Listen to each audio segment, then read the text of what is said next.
Fala galera, tudo bom?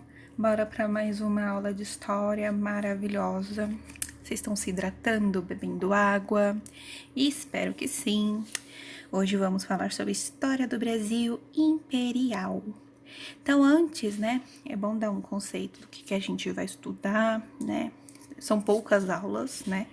Mas é bom vocês já começarem a linkar o conteúdo que eu estou passando com a matéria anterior, que é o que? Brasil Colônia, né? Então, esse período imperial que eu vou, que no caso a gente vai estudar aqui, é uma fase da história brasileira que se iniciou em 1822, né? Quando o Brasil se tornou independente, né? E depois a gente vai encerrar a matéria com a proclamação da República, tá bom? Então a gente vai ver algumas confusões que houveram no período do Império, né? Com Dom Pedro I, Dom Pedro II. Então a gente vai dividir a matéria entre primeiro reinado, segundo, que, né? E a gente vai falar sobre o período que teve de regência, várias revoltas, então é importante a gente acompanhar para não se perder. Caso vocês estejam perdidos ou, né, vamos dar um feedback, né, dos antecedentes. O que aconteceu? Tem esse período da família portuguesa que eles vieram para o Brasil em 1808, período joanino, né? Então, na virada de 1807 para 1808, Portugal foi invadido pelas tropas napoleônicas, né? Que teve aquele ou vai ou racha, ou você atende o nosso, no caso, vocês atendam as exigências napoleônicas, ou vocês fogem para o Brasil, né? E foi o que aconteceu. Então, eles se instauraram aqui no Brasil, lá no Porto. E em 1820, né, foi iniciada a Revolução Liberal do Porto, né? A burguesia portuguesa reivindicava o retorno de Dom João VI para Portugal, né? E também eles pediam revogação das medidas que garantiam a liberdade econômica do Brasil. Então, vocês já estão sentindo que tinha um negócio ali, né? Já tinha um conflito interno com a família real aqui no Brasil. Esse contraponto do pessoal lá de Portugal solicitando a volta de Dom João VI e que eles também pediam, né, que diminuíssem essas garantias econômicas para os brasileiros. Então, a gente já sente que vai ter um drama aqui mais para frente. Aqui eu deixei para vocês uns livrinhos que é de indicação, né, para vocês lerem. São os que eu mais gosto, no caso, né, que é o Laurentino Gomes, que tem essa trilogia maravilhosa, a leitura é gostosa, não é cansativa, dá para vocês lerem, por exemplo, uns 3 a 4 capítulos por dia brincando, tipo, vocês vão acabar estudando desde 1808, que é da vinda da família, né, até a proclamação da República, e vocês não vão nem sentir que vocês estão estudando, de tão gostosa que é a leitura. Diferente de Lévi-Strauss, né, que a leitura é um pouquinho mais cansativa, mas ela é muito boa também, né, não deixa a desejar, ela pega todo esse estudo do Brasil, né, é bem triste, é bem triste. Também tem Casa Grande Senzala, que eu gosto, porém eu tenho minhas críticas. Então, para vocês também terem crítica de vocês favoráveis ou desfavoráveis, é bom também ter aquela leitura, né, que todo mundo tem que ir. Todo mundo que estuda humanas ou qualquer parte do período do Brasil tem que passar por Gilberto Freire, infelizmente. Então vamos lá. Aí Portugal estava fazendo aquelas exigências, né? E também estava tentando recolonizar o país, né? Impedir que houvesse esse desenvolvimento econômico. Então a gente já sabe que tem esse conflito interno entre portugueses e brasileiros, né? Então nosso país ele converteu-se em monarquia e Dom Pedro ele foi coroado imperador, tornando-se Dom Pedro I, né não? Então vamos lá pelos períodos. Os períodos mais importantes e chaves que iremos estudar é esse primeiro reinado. Período regencial, várias treta, já anota aí, ó, várias treta. E por fim, segundo reinado, tá? No primeiro reinado, então a gente sabe que assim, em 1822, após um longo processo, o Brasil enfim ele obteve a soberania política, mas ela não veio acompanhada da independência econômica. e tão pouco de grandes transformações sociais. Então, essa ruptura das relações do governo imperial com os setores que o sustentavam, quais seriam esses setores? A igreja, o exército, a aristocracia escravagista, né? Então, o que aconteceu? Esse primeiro reinado ele é marcado pelo quê, né? Pela instabilidade política, pelo embate entre o liberalismo da elite econômica e o autoritarismo do imperador, né? Também, o que a gente pode saber sobre esse período? A gente tem a Assembleia Constituinte. Constituinte do quê? De uma Constituição, né? Então, em 1823, foi elaborada a primeira Constituição, né? Essa primeira Constituição, ela oferecia diversas outras contrapontos muito favoráveis para os brasileiros. Pedrão olhou e falou, não curti, né? Eu não curti, aí ele fez as alterações dele, que ele julgavam ser necessárias, né? Então, em 13 de maio de 1823, foi, né, outorgada a primeira Constituição, conhecida como a Constituição da Mandioca, né? Em seu seio da Constituição, dessa Assembleia Constituinte, tinha Antônio Carlos Ribeiro de Andrada, né? Então, o que a gente precisa saber sobre essa Constituição? Primeiro, havia 3 poderes: o executivo, que era o imperador, o legislativo, que é a Assembleia Geral, que tinha o senador, o Senado vitalício, a Câmara de Deputados e o Judiciário, e tinha o imperador, ele não podia assumir 2 coroas, né? Então, e nem dissolver a Câmara dos Deputados. Outro contraponto: as eleições.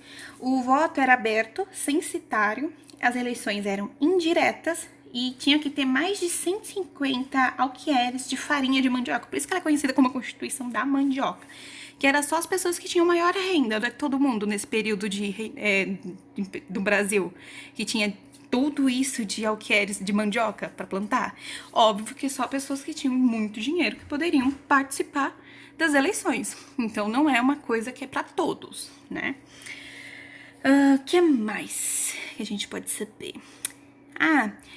Também havia a supremacia do parlamento sobre o imperador nessa Constituição que foi feita na Assembleia Constituinte.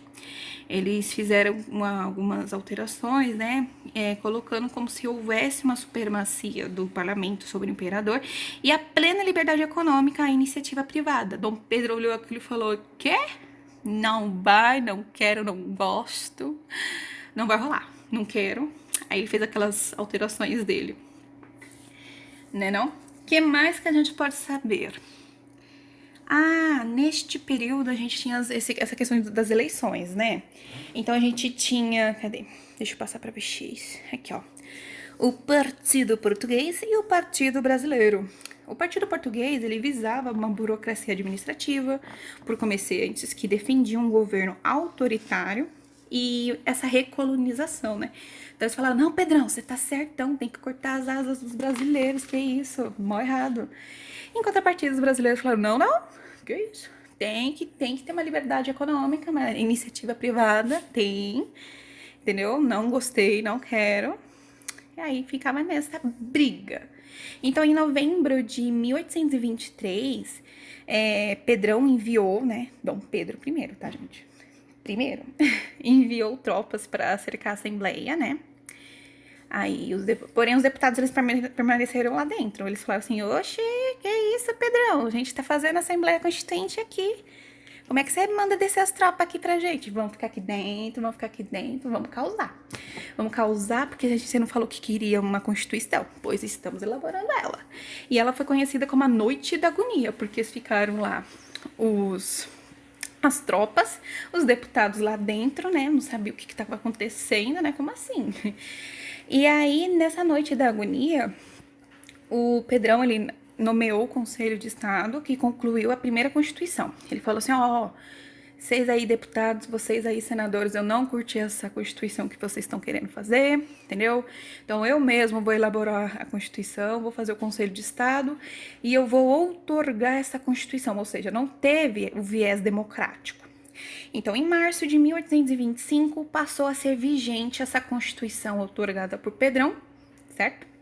Com aspecto liberal, porém, tinha um quarto poder. Então, a gente tem o poder executivo, legislativo, judiciário e agora um outro. A gente tem o poder moderador, que intervém nos demais poderes, nomeava senadores, poderia dissolver a Câmara e suspender os juízes. Ou seja, ele estava falando assim, fizemos uma Constituição, mas quem dá a palavra final sou eu que sou monarca, entendeu? Não adiantou de nada.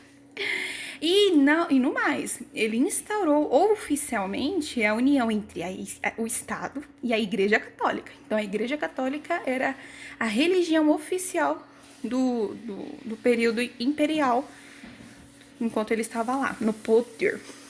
Então, a gente já viu que não tá muito bom.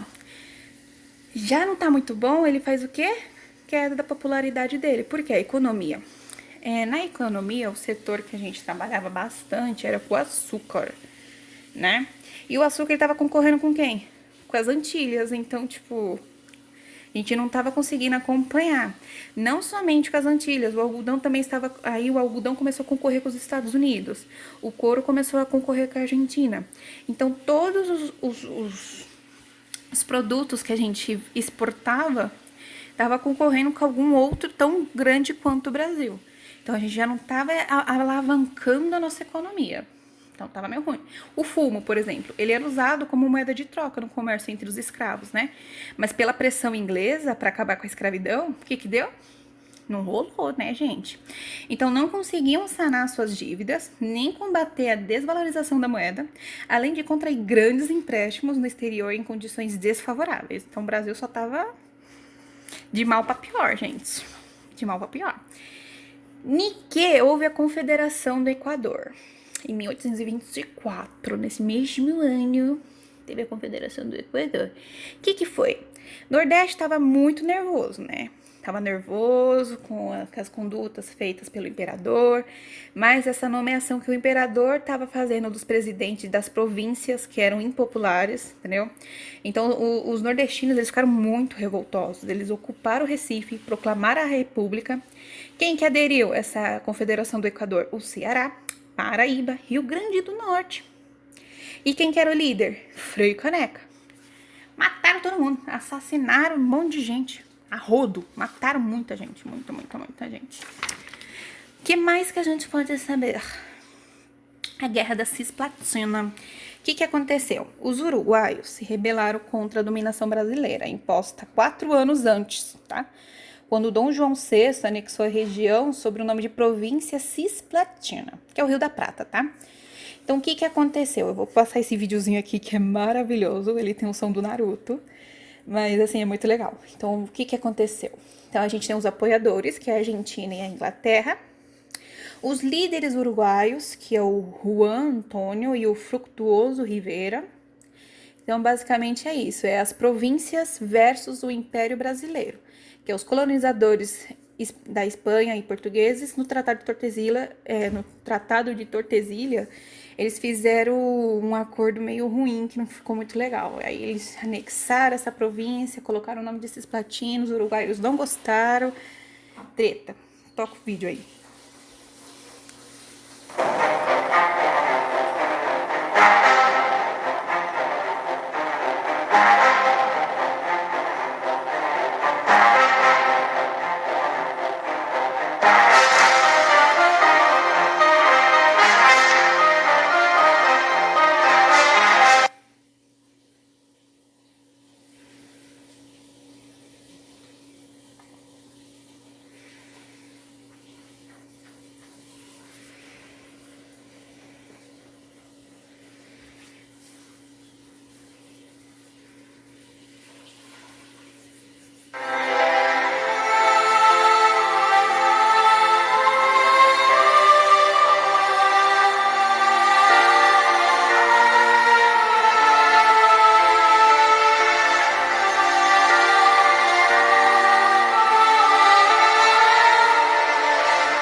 gente, vocês viram aqui que eu tenho zero maturidade pra esse vídeo.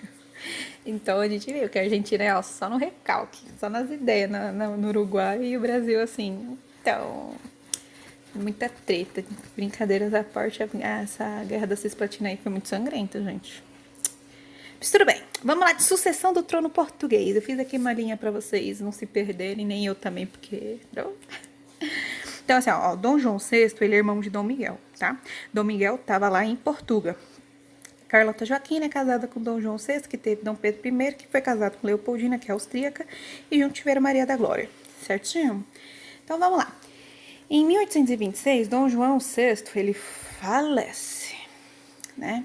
Ele tava lá em Portugal, lembra que os portugueses estavam querendo que ele voltasse? Ele voltou, Dom Pedro ficou aqui. Dom Pedro I ficou aqui. Ele abdicou e ficou lá em Portugal, porque eu ia lá, os portugueses gostavam dele, então tá bom. Só que aí ele faleceu, né? Porque as pessoas tendem a morrer, né? É normal. E o que aconteceu? Dom Miguel, ele começou a querer o trono, né? Ele queria o trono pra ele. Só que pela linha de sucessão não era pra ser ele. Era pra ser o Dom Pedro. Só que Dom Pedro não podia ter duas coroas, teoricamente, né? E ele já tava com uma casa de popularidade. Então ficou Dom Miguel versus Dom Pedro I, que no caso em Portugal seria Dom Pedro IV. Quarto? Terceiro. Dom Pedro III. Salvo engano, né? Dom Pedro III, isso. Enfim. E aí eles vão lá discutindo, tá, entendeu? Quem é que vai ficar pelo trono português, né? Quem é que vai ficar, quem é que não vai ficar. E nessa treta toda, em paralelo a essa treta de sucessão do trono português, teve o assassinato de Líbero Badaró, em 20 de novembro de 1830. Né? Houve aquela comemoração das revoluções liberais da Europa para São Paulo. Houve a repressão dos movimentos estudantis por parte de Dom Pedro I. Então, assim, a popularidade dele já não estava boa, ele só fez o quê? Tendeu a piorar. Né? Que essa influência da Revolução de Junho de 1830 na França, que depois o rei absolutista, Carlos, e colocou o liberal Luiz Felipe, né? Então Dom Pedro tava como? Tava ruim a situação para ele aqui. E não obstante, gente, teve a noite das garrafadas, portugueses versus brasileiros. Tava todo mundo mamado, todo mundo louco, todo mundo jogando garrafa um no outro, entendeu? Jogando madeira no outro durante noites, entendeu? Porque os brasileiros não queriam as políticas de Pedro I. Os portugueses não, tipo, amavam Pedro, mas falavam assim, vocês têm que cortar as asas dos brasileiros, eles têm que voltar a ser colônia, que isso. Aí os caras jogando madeira, jogando garrafa uns nos outros. E aí teve o gabinete dos marqueses, né, que é o apoio político repressivo. Então, assim, a treta com apoio militar, o clímax, era o clímax. A treta com apoio militar em 7 de abril de 1831, isso. Pedrão, ele abdicou em favor de Dom Pedro II, que era o menor, né, com 5 anos, Pedro de Alcântara. E aí quem ficou foi o tutor, né, que é José Bonifácio de Andrade e Silva, né, que tretou com Dom Pedro I e depois se reconciliou. José Bonifácio e Pedro I, eles arrumam muita briga, mas eles se reconciliam durante a história. Mas é isso, eram muitas pressões para Pedro I. Ele falou, quer saber, gente? Hashtag partiu, vou para Portugal. Lá a galera me ama, a galera me quer, eles gostam da minha política autoritária, entendeu? Eles gostam do meu poder, eles gostam de mim. Então eu vou para lá, vou abdicar, vai ficar Pedrão, vai ficar esse período de regência, né? Porque menor de idade não pode, 5 anos de idade vai me mandar, que isso, tá louco? Então ele abdica em favor do seu filho, Pedro de Alcântara. Ele passa pro colega dele, José Bonifácio, que era amigo da coroa, falou assim, você seja o tutor dele enquanto eu tô lá em Portugal, eu tomo a coroa do meu tio, Miguel, tá loucão lá, achando que a terra é dele, mas não. Então eu volto pra Europa, eu me torno Pedro III, Dom Pedro III, e eu viro rei de Portugal e você toma conta aí do moleque, no período de regência. Mas assim, você vai pegar a regência, o José Bonifácio, com várias tretas, viu? E aí a gente vai começar a falar nas próximas aulas sobre o período de regência, onde José Bonifácio é tutor de Pedro II de Alcântara, né? Dom Pedro II de Alcântara. E aí ele vai pegar essa bomba, né? Porque Pedrão fez essa confusão toda, várias revoluções estão tendo no território brasileiro. Já perdeu o terreno da Cisplatina, né? Que no caso não tinha que ser nosso, mas enfim. E, tipo, várias tretas. Vocês já estão vendo, acompanhando que desde o período joanino até agora o período de regência só vai ter treta. Entendeu, gente?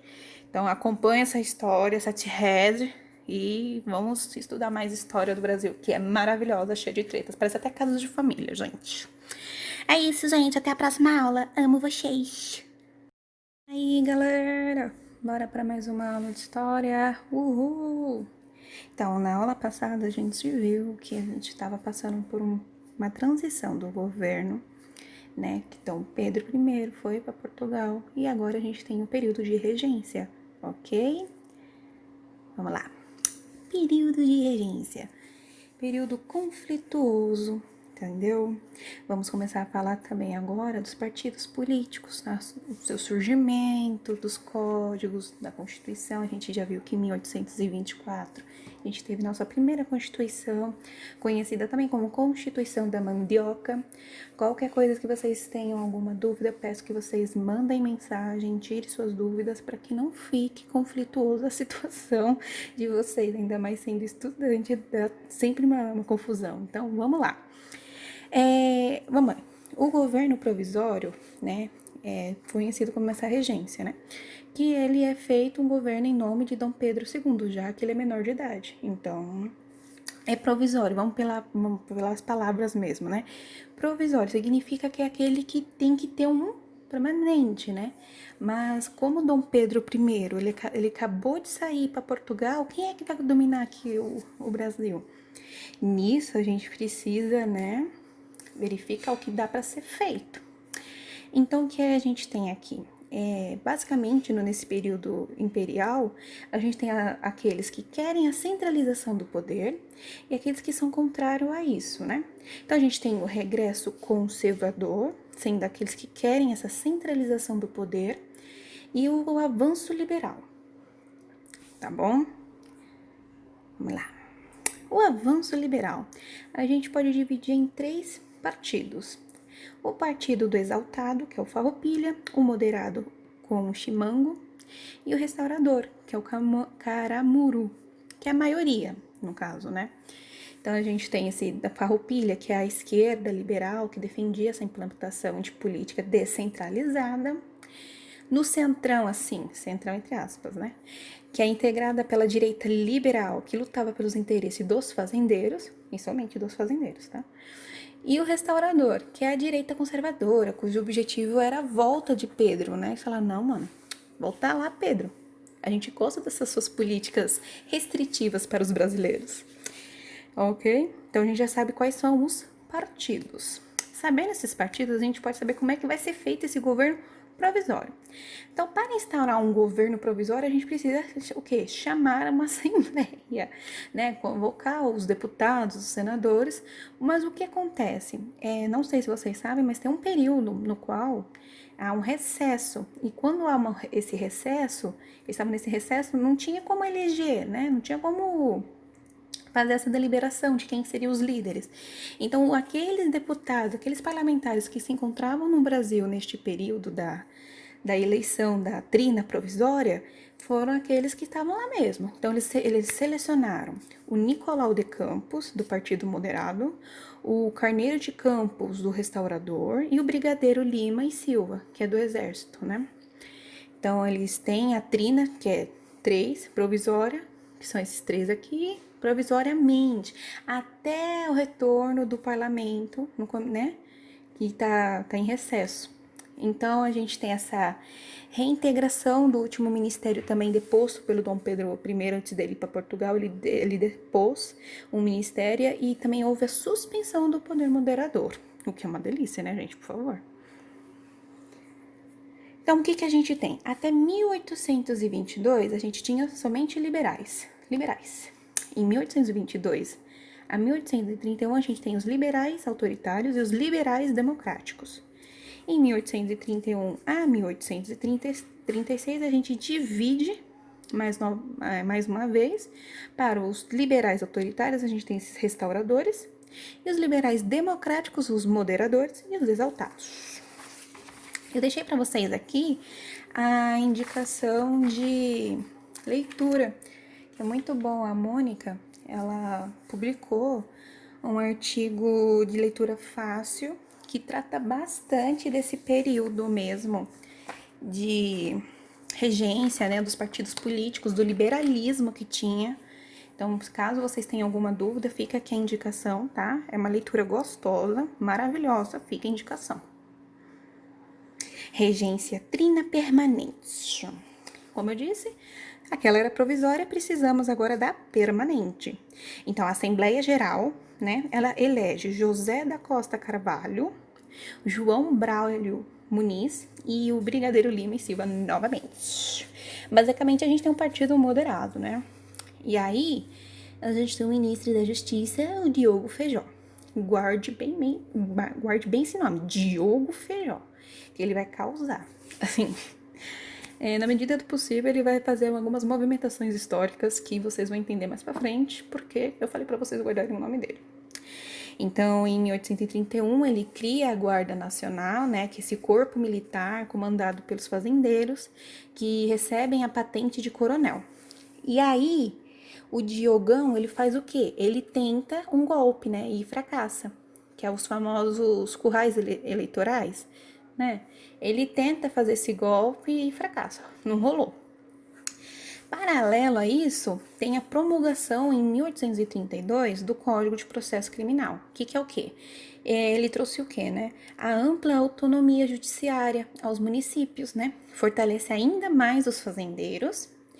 E também tem o ato adicional de 1834, que reforma a Constituição de 1824, né? Adapta ela para as condições mais da realidade, né? Porque Pedrão, ao outorgar aquela lá, ele ramelou naquela Constituição. Tipo, a Assembleia Constituinte trabalhou tanto, desde o ano anterior, 1823, foi chamada Assembleia Constituinte, eles fizeram um planejamento e Pedro, hashtag tô nem aí. Enfim, juntando esse período do Código de Processo Criminal, mais essa reforma da Constituição de 1824, a gente tem essa transição da regência trina para a regência una, que é o quê? Ela é mais próxima do regime republicano, porque a gente tem um representante ao invés de 3, por voto censitário, né, com mandato de 4 anos. Então, a gente já vê um pouquinho mais da característica da nossa República Federativa. Brincadeirinha, mas assim, já tem uma noção, né? Pra frente. Mas aí, tudo que é bom dura pouco. Por quê? Porque a gente tem um regresso conservador. A partir de 1834, as forças políticas do país se reorganizaram, né? Então, Pedro I morre, porque as pessoas morrem, né? Assim como o pai dele, Dom João VI, morreu, Pedrão morreu. E acaba o partido dos restauradores, que eram a favor da volta dele, né? Das políticas dele. E os exaltados assumiram, né, quase por completo, eles sumiram quase por completo com a repressão, né? Nesse período, a gente tem, né, esses partidos políticos que são os regressistas e os progressistas.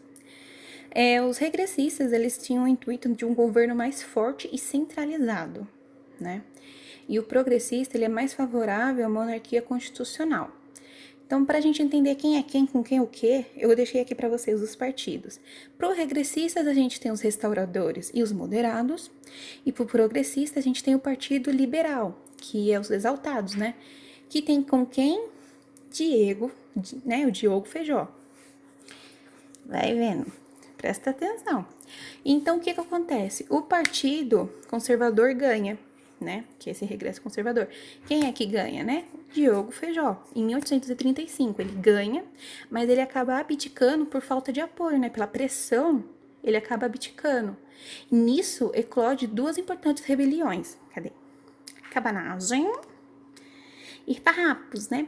Então, embora por causas diferentes, os cabanos, os índios e mestiços, na maioria, e os integrantes da elite local, e comerciantes e fazendeiros, eles se unem contra o governo regencial nessa revolta, com o escopo de quê? que a principal objetivo deles era a conquista da independência da província do Grã-Pará, e na Farroupilha foi promovida pelos ricos estancieiros gaúchos, que denominavam proprietários de enormes fazendas que criavam gado na região sul. Então existia esse interesse econômico dominante, e a principal causa dessa revolução farroupilha tinha um objetivo principal, que era separar do Brasil politicamente. Então, porrada. Então a gente tem essas revoltas, né? No Pará, cabanagem, no Rio Grande do Sul, farrapos, e o substituto é um regressista, né? Que é o Pedro Araújo Lima, em 1838, né? Porque não estava rolando muita rebelião para separar os estados da unidade do Brasil, né?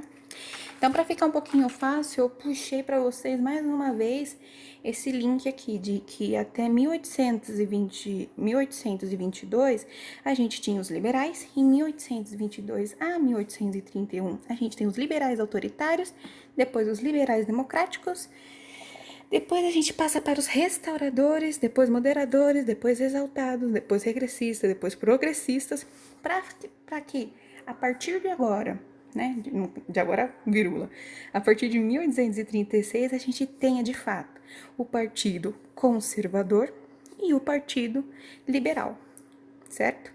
O Partido Conservador é contra o Diogo Feijó e o Partido Liberal é pró-Feijó, tá? E aí, pra gente poder encerrar a aula, eu vou começar a falar um pouquinho, vou terminar falando da regência una de Pedro Araújo Lima, que eu falei pra vocês. Que como abdicou, né, o Feijó abdicou, há então uma substituição do regressista Pedro Araújo Lima em 1838, que é essa regência una dele. A crise da descentralização, então, como medida para, né, uma política, né, uma medida para essa descentralização, tem essa reação conservadora, que é o quê? É trazer essa, falar, nossa, agora vocês querem separar do Brasil, então a gente vai fazer o contrário, a gente vai pesar na centralização do poder, né, pro governo, e aí eles colocam o quê? A lei interpretativa do ato adicional, restabeleceu o Conselho de Estado, tiraram a Guarda Nacional, né, sempre lembrando que o Partido Liberal, que era minoria na Assembleia, ela faz uma campanha de antecipação da posse de Dom Pedro II, que ainda era menor de idade, em 1824, que é o golpe da maioridade, né, dos 14 anos, e compõe os ministérios dos progressistas. Então a gente já está vendo que o que está acontecendo, uma situação, uma reação conservadora, porque está tendo muita revolta separatista, e uma reação, uma reação conservadora, ou seja, eles observam assim, o pessoal da regência, eles falam, cara, vamos ter que fazer a campanha de antecipação da posse de Dom Pedro II, porque eles estão com essa tendência de querer se separar da unidade do Brasil, né? Então vamos dar o golpe da maioridade dos 14 anos, porque a gente está sofrendo muita pressão, porque o Brasil, ele não queria ser governado por pequenos líderes que foram eleitos, entendeu? Não foram nem eleitos por eles, mas enfim, vocês entendem que a situação estava com uma pressão tão grande, ou você faz o golpe da maioridade, ou a gente vai perder os nossos territórios, né? Então, de fato, em 1840, dá esse golpe da maioridade de 14 anos e Pedrão II vem firme e forte nesse período, da regência. Então, dá esse golpe e inicia, então, o segundo reinado. E aí, a gente vai para a segunda parte. Não, a terceira parte da aula. Gente, se tiverem alguma dúvida, mandem mensagem, entendeu? Chorem, não tem problema, vai dar tudo certo. Depois a gente faz também uns exercícios para, né, fixar a matéria. E leiam esse texto que eu falei para vocês, que é muito bom, tá bom? Beijinho no coração de vocês e tchau, tchau! E aí, galera, continuando a nossa aula de História do Brasil, a gente parou sobre a maioridade antecipada de Dom Pedro II, lembra? Então, o segundo reinado, ele é o período marcado pelos 48 anos em que Dom Pedro II esteve no poder, sendo que 23 de julho de 1840 até 15 de novembro de 1889, né, foi esse período que ele governou. E durante essa época, muitas mudanças, revoluções aconteceram no país que marcaram a história do Brasil, tá? Foi na segunda fase do Brasil. Opa, aqui, já até esqueci de passar. Então, foi na segunda fase do Brasil monárquico que, governado por Dom Pedro I, né, foi o primeiro reinado, antes de viver o período regencial. Esse período ele foi responsável pelas rebeliões causadas no Brasil durante a primeira fase monárquica. Então, a gente vai falar agora sobre esse segundo reinado, tá? O que acontece? Foi necessário antecipar a maioridade de Dom Pedro II por causa das muitas rebeliões que estavam tendo no Brasil. Questões separatistas, questões econômicas, questões sociais. Então foi necessário antecipar a maioridade dele, sendo que na época ele tinha 14 anos, né? Então anteciparam ele, fizeram esse golpe da maioridade, tá? E ele assumiu o poder aos 15 anos, no dia 23 de julho de 1840. Quem é que deu escopo para esse movimento tomar forma? Foi o Partido Liberal. Nas aulas passadas a gente verificou a formação dos partidos políticos no Brasil. Então veio do Partido Liberal esse viés de fazer esse golpe da maioridade para que tenha o quê? Por que eles fizeram isso? Para garantir a influência deles no poder, e não somente isso, também melhorar a situação, porque estava com uma instabilidade política nesse período do governo regencial, né? Próximo. Vamos falar da economia. Na economia, a partir da metade do século XIX, o Brasil ele se torna o maior produtor e exportador mundial do café, né? Então, chegou um determinado momento que o país chegou a ter mais café, assim, suficiente para atender a demanda do consumo mundial por 3 anos, né? Então, o que favoreceu a economia do Brasil? A questão do solo e o clima favorável no Brasil, especialmente em São Paulo, Rio de Janeiro e Minas Gerais. Então, a indústria do café ele começa a se expandir na primeira metade do século XIX, especialmente na região do Vale do Paraíba, região de divisa entre os estados do Rio de Janeiro e de São Paulo, e a mão de obra para cultivo de café era basicamente composta por escravos. Agora, já na metade do século XIX, essa expansão ela acontece por mais uma questão de importância no oeste paulista, né? Local que possui um solo formado por terra roxa, não sei se vocês conhecem. Mas é interessante saber isso. E a mão de obra utilizada na região era basicamente utilizada por imigrantes, né? Então, essa indústria mesmo de questão do café é pela disponibilidade de terra, o crescimento do mercado consumidor na Europa e nos Estados Unidos e as questões favoráveis de clima e solo, certo? Próximo. Vamos falar sobre a Revolução Praieira. Ela aconteceu no estado de Pernambuco e foi a primeira enfrentada pelo governo dele, né, de Dom Pedro II. Os principais características da Revolução Praieira teve o viés popular, marcado pelo republicanismo, o federalismo, o antilusitanismo, fora Portugal, e o socialismo utópico, representado pela Primavera dos Povos.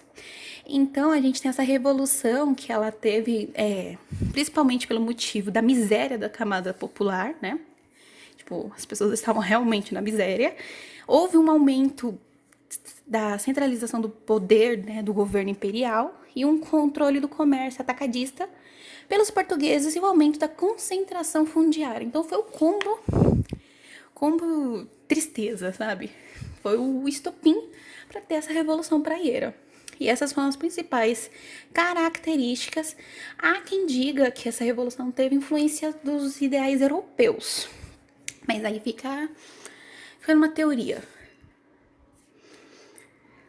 O parlamento às avessas. Provavelmente durante a escola de vocês, a formação de vocês já ouviram falar sobre essa situação, né? Que durante o governo de Dom Pedro II, a gente tinha aqueles 2 partidos políticos, lembra? Um que tinha o viés liberal, democrático e revolucionário, e do outro partido conservador, né? Autoritário e defensor do absolutismo. Na aula passada, verificamos que a gente teve, né, esse regresso conservador, né? Então, a partir do momento que Dom Pedro I, ele renuncia e Pedro II decide permanecer no governo do país, ele tenta adotar esse sistema do parlamento, né? Só que o que acontece? O parlamento, ele é uma forma de governo no qual a gente elege os parlamentares, né? Que são os representantes do povo. Só que Dom Pedro II, ele faz de uma forma avessa. Ele pega esse parlamentarismo e ele mesmo elege os parlamentares. Não é uma coisa que é representada pelo povo, né? Por isso que é do avesso. Não é uma forma de governo que a gente conhece, uma forma avessa, certo? Outra coisa que a gente precisa saber, a questão Christie. A questão Christie foi um incidente diplomático envolvendo o Brasil e a Grã-Bretanha, que surgiu a partir da política externa adotada por Dom Pedro II. Então, o que aconteceu? Houve uma desavença quando a Inglaterra passou a pressionar contra o tráfico negreiro. E também precisou começar a pagar mais impostos, né, após a implantação da tarifa Álvares Branco, em 1844. Nessa época, o Brasil, ele rompeu essa relação com a Inglaterra, né, e houve essa situação com o saque do navio britânico, que naufragou na costa do Rio Grande do Sul, a prisão de 3 marinheiros britânicos no Rio de Janeiro, né, então, por desacato e desentendimento com a polícia brasileira, que tá aqui, né, que eu coloquei. Por conta dessas prisões, também foram apreendidos com a ordem do William Christie 5 navios brasileiros que estavam no Oceano Atlântico e mantidos presos até que Dom Pedro II punisse as autoridades brasileiras. Então, a questão política externa também estava uma bagunça. Não somente isso, a gente tem a crise do escravagismo. Gente, Inglaterra já tava com uma situação meio complicada com o Brasil, né? Já tava querendo cortar a amizade. E aí ela começou a pressionar para que ela extinguisse, né, o tráfico negreiro, que era uma outra fonte de economia do Brasil. E eles falaram, corta o tráfico, não queremos mais a sociedade de vocês com o escravagismo, né? Cada um tem a sua autonomia, a sua independência, então não podia dar muito pitaco, porém tem aquelas questões que se você não segue o que eu estou falando, você vai sofrer punições econômicas, bloqueios e blá, blá, blá, blá, blá. Então é isso. A Inglaterra tomou algumas medidas drásticas, criou a Bill Ordering em 1845, e aí ela ficava interceptando os navios negreiros para ver se o Brasil dava um stop, mas não pararam. Aí veio a publicação da Lei Eusébio de Queiroz, que proibia o tráfico, porém a gente sabe que continuou, né? E isso houve o aumento do investimento em outras áreas, o aumento do preço e o crescimento do tráfico interno. Como eu disse, parou externo, mas interno o negócio continua comendo solto. E aí, a gente vai chegar na outra questão, que é a imigração europeia no Brasil. Nesse período, a imigração europeia para o Brasil teve grande crescimento, impulsionando especialmente pela crise econômica do continente europeu. Então, houve a unificação da Itália e da Alemanha, a expansão cafeeira, a necessidade de uma mão de obra e a forte crise do escravagismo. O que eles falaram? Mano, precisamos de imigração europeia, a gente precisa de mão de obra, a gente não tá podendo usar o escravo, a gente tá numa crise, houve essa unificação, o que a gente precisa? De mão de obra. E aí, em 1847, o sistema de parceria foi implementado, permitindo que os europeus trabalhassem livremente, especialmente no cultivo de café, e fossem remunerados com parte da produção. Vocês sabem que provavelmente isso não aconteceu, né? Então, o projeto ele não teve sucesso, já que os imigrantes reclamaram de maus tratos, contraíram altas dívidas, né? E eles acabaram revoltados com as situações que viviam aqui no país. Então, a imigração foi isso, né? Com relação à lei de terras. Então, a partir de 1850 foi feita a implantação da lei de terras, que definiu que o acesso à terra se daria apenas pela compra, né? Todas as outras formas de acessar esse bem, utilizar ele anteriormente, ficava suspensa pela nova lei. O objetivo dessa lei de terras era dificultar o acesso dos imigrantes à terra do país, né? principalmente, assim, os pobres, os ex-escravos, para limitar mesmo o acesso à terra. Como consequência dessa lei, a terra passou a ser vista como uma mercadoria. E o processo de compra acabou gerando concentração fundiária, que a gente conhece com o nosso Brasil contemporâneo. Então a gente já sabe que essa concentração fundiária, ela já vem, ó, de muito antes. Com relação agora ao surto industrial.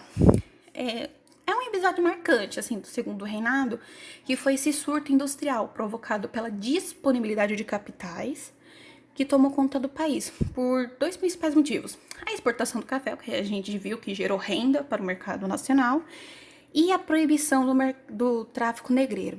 Então, assim, a indústria brasileira, ela viveu, assim, um forte momento de desenvolvimento a partir da instauração da tarifa Alvires Branco, como eu disse, que ela taxava, assim, mais ou menos 30% dos produtos importados que não tivessem produção semelhante interna e até 60% para os produtos que já tivessem alguma coisa sendo semelhante produzida aqui internamente, certo? Vários babados, vocês estão vendo aqui, né? Segundo Reinaldo é várias tretas. Agora, Guerra do Paraguai. A Guerra do Paraguai, ou Guerra da Tríplice Aliança, depende de onde vocês estão lendo, pegando doutrina, conceitos, essas coisas, ela é considerada o maior conflito do continente sul-americano. Por quê? Porque ela foi motivada pelas intervenções do Brasil na política interna do Uruguai. Isso mesmo. O Brasil ficou interferindo na política interna do Uruguai. E além disso, também aconteceu o projeto expansionista paraguaio, com o ditador Solano Lopes, que ele visava, né, uma saída para o Atlântico. Então, assim, essa tríplice aliança era formada pelo Brasil, Uruguai e Argentina. Algumas principais ações ocorridas durante esse conflito foi o aparecimento de um navio brasileiro, apressamento, gente. Foi o apressamento de um navio brasileiro, a invasão do Mato Grosso pelo Paraguai e a invasão do Rio Grande do Sul, Argentina e Uruguai, feita pelo Paraguai. Então, assim, eu separei para vocês esses dois bloquinhos de ladinho. Quais são as principais consequências da guerra do Paraguai para o Brasil e para o Paraguai? Então, aqui, ó. Para o Paraguai, as principais consequências foram a queda da economia, o aumento do número de mortos, a perda de território e uma dívida enorme e externa. Agora, o efeito dessa guerra para o Brasil. Houve o fortalecimento do exército, o aumento do ideal do absolutismo, o aumento do republicanismo, o aumento da dívida externa. Então, assim, os dois saíram com dívida externa, né? Mas em contrapartida, o Brasil já começou a ter um viés mais republicano, um fortalecimento do exército. E o Dom Pedro II, ele começou a perder apoio, né? Ele já não tinha apoio, e não tem como se manter no governo se você não tem apoio, você não tem representatividade, você não tem governabilidade. E era isso que estava acontecendo com Dom Pedro II. No Paraguai mesmo, teve essa queda da economia, o aumento... Nossa, muitas pessoas morreram, muitas. Foi horrível. Próximo. Agora vamos falar sobre a crise. Então, assim, aos poucos houve essa crise do império, né? Foi uma reunião de várias coisas. E o começo do declínio do poder de Dom Pedro II. Então, a crise do império foi marcada por uma série de questões que atingiram o mandato do monarca português por diversas maneiras. Então, assim, questão religiosa. Houve essa proibição dos católicos na maçonaria. Então, já não tinha apoio da religião. Lembra que ele era católico e tal, ele tinha o apoio da igreja. Então, ele já não tinha mais o apoio da igreja. Questão militar. O crescimento do exército, luta pelo absolutismo, republicanismo e positivismo. Eles saíram da Guerra do Paraguai, falaram assim, Pedrão aí, pouca ideia com ele. Questão absolutista. Então, assim, instauração da lei do ventre livre. Nossa, muitas leis. Nossa. Então, ele não tinha mais força. Então, esse movimento, assim, republicano e a queda do império, a gente tem esse manifesto republicano, que marca a insatisfação do povo, né, com o império que controlava o país. E ele serve como um ponto de partida para a queda do império. O Partido Republicano Paulista, o PRP, ele é formado por evolucionistas e revolucionários. Então, assim, em 15 de novembro de 1889, é realizado um golpe que vai acabar com o Império de Dom Pedro II e dar fim à monarquia do país. Aí, temporariamente, o comando do país passa a ser do Marechal Deodoro da Fonseca. Ele é o primeiro presidente que o país já teve, né? E o Brasil vê o parlamentarismo ser substituído pelo presidencialismo, que é a manutenção da estrutura socioeconômica, né? Então, assim, Marechal Deodoro, ele começa a dar esse pontapé do que seria a república, né? Que a gente tem. Então, encerra, assim, a parte do Brasil Império. Então, Marechal Deodoro, aí depois passa para outros, até ter o nosso presidente que a gente tem agora. Mas basicamente é isso, a história do Brasil. A gente deu uma passada levemente, né? O interessante é vocês estudarem mais um pouquinho, lerem mais um pouquinho sobre esses movimentos que ocorreram, para que vocês não se confundam, tá? Mas assim, a gente já encerrou o conteúdo programático dessa área da matéria mesmo. E eu vou mandar para vocês uns exercícios para fixar a matéria e caso tenham alguma dúvida, me chamem, tá bom? Agradeço. Nossas aulas foram curtinhas, mas o amor continua sendo o mesmo, tá? Beijo no coração.